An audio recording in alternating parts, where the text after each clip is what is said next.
Shardvixen here. I'm sorry, I'm up in my room. I didn't get up early enough to do the vlog downstairs because I had a rough day yesterday. I had to drive to Portland and then drive back.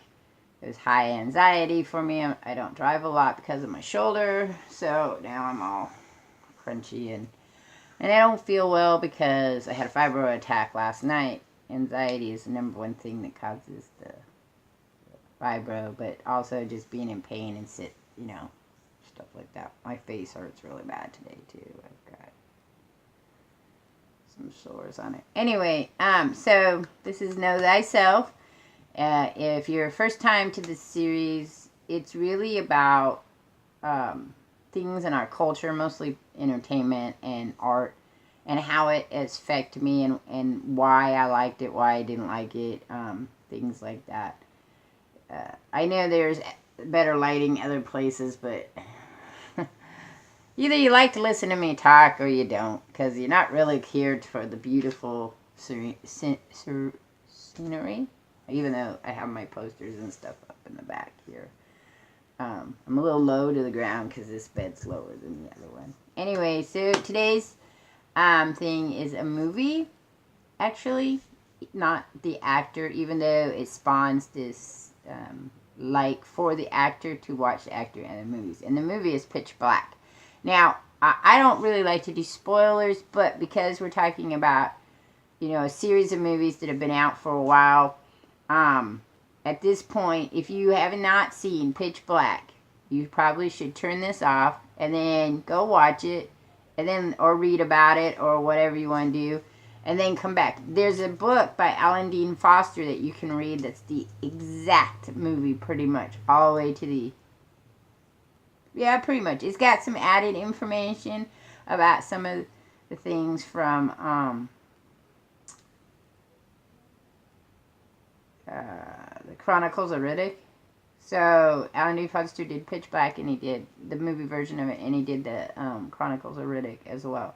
So you either or of those you can, watch, read. If you haven't seen Pitch Black, Pitch Black has Pitch Black. It has this animated series that's in between Pitch Black and Chronicles of Riddick, and then the films are Pitch Black, Chronicles of Riddick, and the third one is Riddick. And they did this thing like they did for The Matrix, where it was these little shorts of animation. They did it for Batman too, so in the early 2000s. So it kind of like wraps the story up in ways that it didn't wrap the story up, because Pitch Black was written basically as just a one-shot. I mean, the director and the writer doesn't really like the storyline, I don't think, because he did such a piss poor job of it in the third one. I mean, if you had a love for the story, there's a whole lot more you could have done with the character and the movie. My opinion. Remember, all this is my opinion. Anyway, so it came out in 2000, and in 2001, I was in college doing an AA. I probably did not, in fact, I don't remember seeing this movie in the theater. Most likely what happened is I had a roommate at the time, and she was really big into scary horror movies. So she probably saw this movie and then told me about it, and we probably rented it. Or we saw it on a few times that I've had cable TV. That would be about the time, because that was that time period when we had cable TV. I wanted to watch it because of Claudia Black. I didn't know who Vin Diesel was, but I really wanted to watch it because I love Claudia Black. I was a big Farscape fan, which I'll probably talk about Farscape in a different vlog, so I'm not going to get into that. But I also am a huge sci-fi fan. So, of course, my roommate, who also says, hey, it's a horror sci-fi. You want to watch it with me? And I said, sure. So we sat down and we watched it. And I loved it. Okay. Now, it's a very simplistic movie, but sometimes some of the best stories in the world tend to be simplistically told very simply. And this story really is. I mean, you're talking about a guy who is not really well liked. He's a mass killer, criminal. Though, even though they say he's a mass killer and he's good at killing things, they never end killing people. There isn't that much of it that goes on, that part of it. Anyway, so he's on this ship, and they're going to a mining planet. They're on their way to, well, he's on his way to prison. And because he keeps escaping from prison. In fact, they made a video game called Escape from Butcher's Bay, which is, I have it. I haven't played it completely yet, so I thought that I'll probably play it for my channel down the road. But it's kind of a hard game for me, so I'll probably have to try it again and see if I can do it. But he's always escaping from prisons, of course. That's he's probably famous for that. And on this ship is him, a couple of prospectors, well, 3 of them to be exact. Some guy that's transporting art and whiskey, if I remember right. A holy man, and a couple, and his sons, and then the pilot and all this. And as they're flying through hyperspace, their ship gets hit by meteorites, which knocks the ship off of course and throws them on this desolated planet and kills crew, except for the co-pilot. And he escapes. And so they have this kind of weird catch me if you can concept with the bounty hunter, Johns, who you end up not liking. Johns is a real nasty guy. But I guess in a world of where you can't tell the difference between good guys and bad guys, that's what happens. And again, it kind of amplifies that aspect that people who do horrible things aren't necessarily always bad people. And I think that's what I liked about it. Riddick, who Vin Diesel plays, is called Richard B. Riddick, which always cracked me up. He's a lot like Wolverine, so that's probably why I liked it. I liked the character. I really enjoyed the character. It was really well done. And so that was the fun of it, because the only person, Keith David, of course, was in it. I knew him, but was Claudia Black. So you watch it, and you really have to be into movies that don't have a whole lot of special effects or anything. You're very into just the story. It is very much a story kind of movie, and that's why I liked it. I don't find Vin Diesel really attractive. I mean, he's nice to look at. I won't say I would throw him out of bed for eating powdered donuts or crackers, as the saying goes. But he's not my ideal of a man that I'd want to watch on TV. But he has this beautiful voice, that deep, growly kind of voice. So, but the character is really the reason that, I watch it. I have a huge attraction to that I'm alone in the world and no one likes me kind of personality. Everyone hates me. I'm a horrible person and I do these horrible things. But deep down inside, I'm not really. So like the Beast in Beauty and the Beast. That's the concept. A lot of women like that. It's perpetuated in our culture that there's something extremely powerful with the idea of a woman or anybody else. But because I'm female, it's always going to be from the female aspect of a woman who can tame that beast. That's what the story of Beauty and the Beast is about. It's, it's amplified throughout our cultural, and it's a popular myth for women. Because women, and this is my little take on this, and again, I've written papers on it. Women are trained throughout history to be the bearers of sons, to be the holder of property, to be the thing that you barter between lords to gain power. Women could only find power through sex and love and other things. So a lot of our fairy tales that women like, the princess stories and things like that, is about getting that power back. And through it, but it's still through what the custom of women is, what their role in life is, which is wife, mother, sister, daughter. Maid, whore, maiden, whore, maid, and matron. So those are the kind of roles that in storytelling for women have perpetuated. Over the time, women have become stronger. So when you look at Claudia Black's character in Pitch Black, she's pretty vicious. But in the end, she still succumbs to the giant creatures that eat them. So that's what the story is, basically about these huge creatures that only erupt, luckily, so many couple of years, I think it's like 20, 23 years, 25 years, come out and eat everything. They eat each other, they eat everything, and then they go back into an eternal slumber because the planet is in the sun the rest of the time. And it's called Pitch Black, of course, because it's totally dark. What I thought was intriguing, and I'm thinking because, like, in a writer standpoint, is that David Tuthi, I think that's how you say his name, the director and the writer of the story, I think that he probably came up with this really cool character and thought, well, how could I design this character and what would be? Because it seems like to me that Riddick's glowy eyes probably came about first, and then the idea of the story. Though I guess you could have written a story about a pitch black planet, and then what would your hero, anti-hero do in it, and what would he need? So, because it's in that aspect, the story is really well written because you have a planet, but you also have this guy's back history where he's in prisons that are pitch black. So he goes from prisons to a environment that he is totally suited in. Like they're not too different. One's a prison, one's not. Now, to hurry this up, because, I could talk about movies and stuff for a very long time, but we want to get to the point about, beyond this.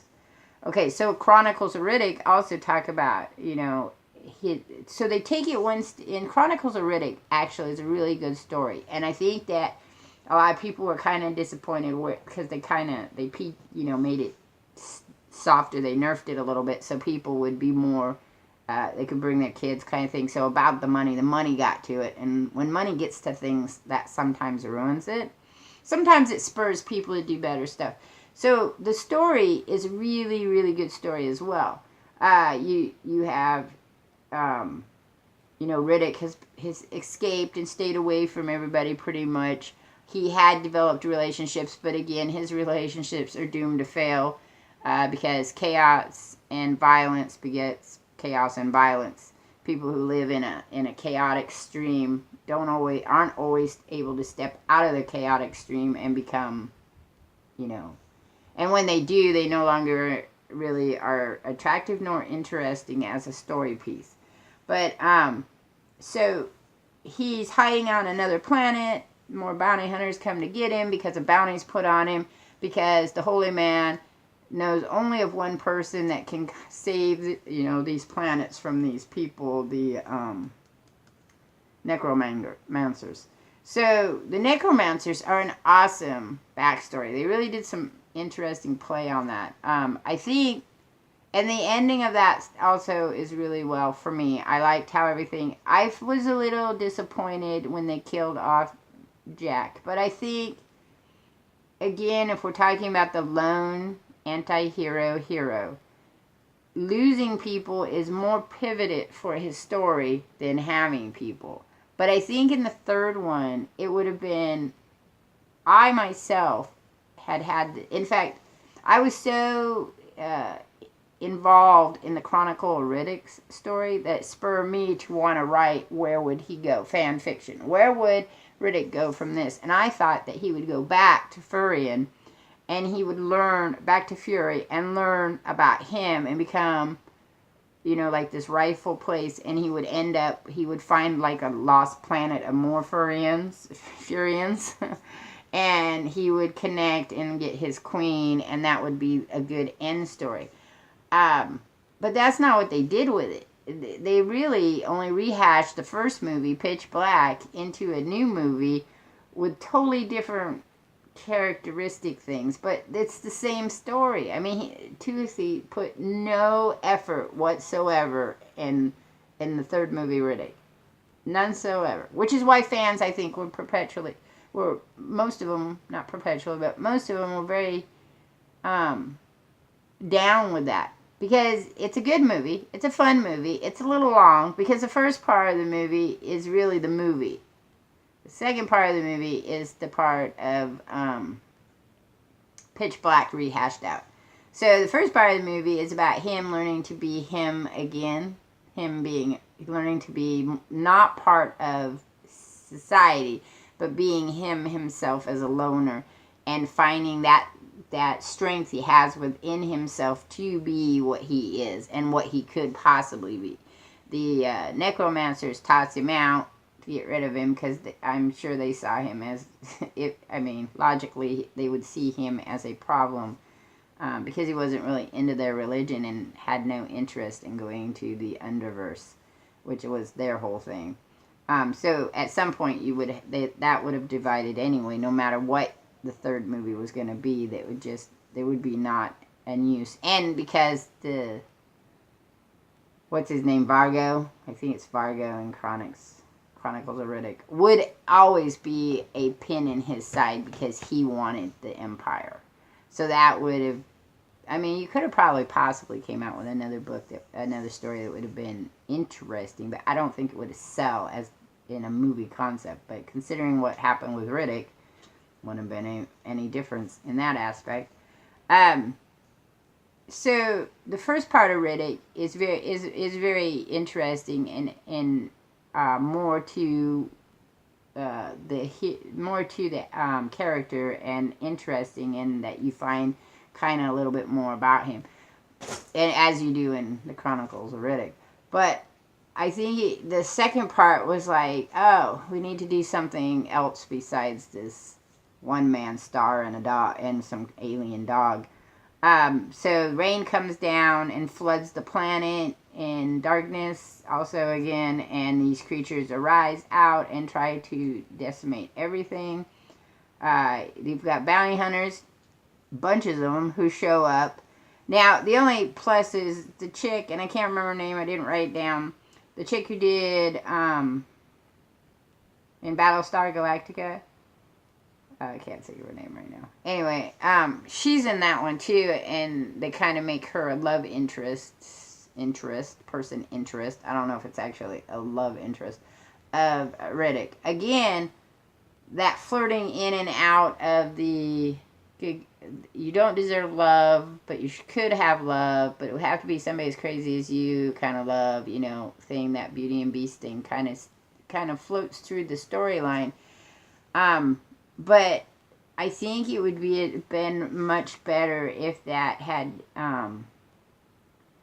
maybe the bounty hunters came at the beginning of Riddick, and then they separate, and him and her go off, and they do that growth during that period of time, and then they have the big battle at the end. Might have been a more interesting movie to me. I'm not sure. People like to say if there's love and romance in or sexual attraction in movies, then they become chick flicks. But I think just as many men are interested in that aspect of from a different aspect of that male who is the outcast who gets the female. I think that is very attractive to a lot of men. But I don't know that they think of it in a conscious way. Being not male, I can't say. If any of you want to comment on that, you may do so. Do you notice romance in movies? Do you care if there's romance in movies? Even sexual attraction is still romance. And I'm not sure how many people are really into that. But for me, I was really excited by the character. It was another Wolverine, Batman, the lone crusader, not necessarily always a good guy kind of person. It's why I like Sabretooth too. He's like that flip coin of extreme viciousness, but somewhere inside there is a person, because he does have relationships. The question always has been, if we think about relationships, is that we're taught that relationships are supposed to be without ego. So I am supposed to love somebody without them loving me back. But popular cultural belief says that if I love you, you're supposed to love me back. So you've got these two, you've got the moral issue and then the actual fantasy issue, the myth of it all about love. Love any relationship basically is done because it gives pleasure to both parties. So if I love you, I get pleasure. You love me, I get pleasure. So and you love me, you get pleasure. I love you, you get pleasure. It stimulates and connects you, and it reinforces the relationship. So in that concept, finding someone that would be beneficial to you, both of you, is really kind of what the underlining of any type of story that has sexual attraction and or romance in it, is that we all want at some point that connection. We want the connection that benefits us and benefits the other person. It's only when you get into narcissistic things that doesn't occur, and that narcissism and egocentrism is a mental health component that doesn't really exist. Shouldn't exist. I mean, it exists as personal problems, but doesn't exist in a healthy relationship. You can't be narcissistic and have a healthy relationship. You can't be egocentrical. You're probably better off being egocentrical. That's a little easier for a relationship, but not narcissism, because you really the only person important in the world is you. Anyway, so that was kind of weird tangent that went off on that, but so Pitch Black for me is a well-loved movie. I own it. I own Pitch Black Chronicles of Riddick and Riddick. Riddick I don't watch as much, but every once in a while when I get that lonesome feeling of, is there a man out there that, the kind of man that I would want to be with, that's the kind of man. The thing is that did spur me to watch more of Vin Diesel movies, so I do have favorites of him. I really like Babylon 20-something AD, even though it wasn't well received, but it's a good sci-fi.